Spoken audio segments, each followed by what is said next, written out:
जब से प्रवर्तन निदेशालय यानी इन्फोर्समेंट डायरेक्टरेट ने यह कहा है कोर्ट में कि इस अगुस्ता वेस्टलैंड सौदे के कथित दलाली के आरोपी क्रिश्चियन मिशेल ने सोनिया गांधी का नाम लिया है, तब से ही कांग्रेस काफी आक्रामक है मोदी सरकार पर।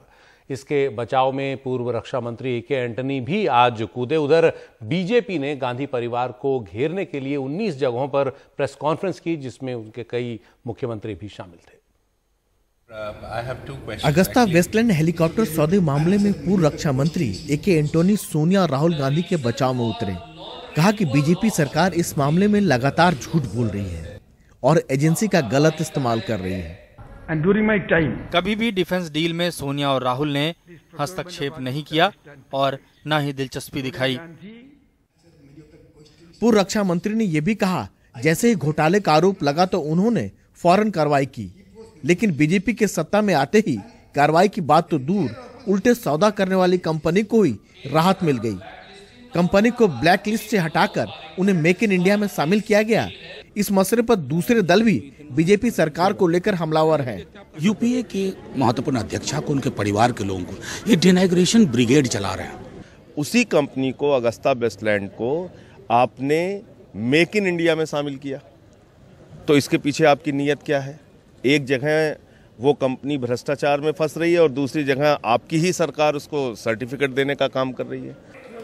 उधर मोदी सरकार की तरफ से अगस्ता वेस्टलैंड मामले में गांधी परिवार को घेरने को लेकर 15 से ज्यादा जगहों पर प्रदेश के मुख्यमंत्री तक ने प्रेस कॉन्फ्रेंस किया।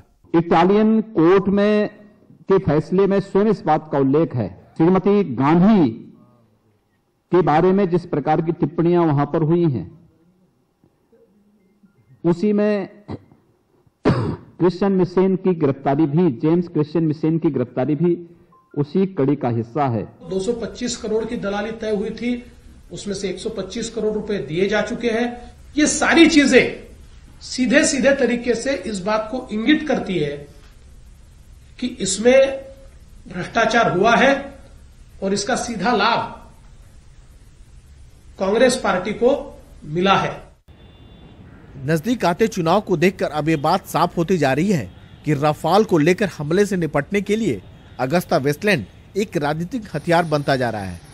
कहा जाता है कि लोहा लोहे को काटता है। शायद यही वजह है कि जब बीजेपी पर राफेल को लेकर सवाल उठा तो कांग्रेस को अगस्ता पर घेरने पर जुटी है।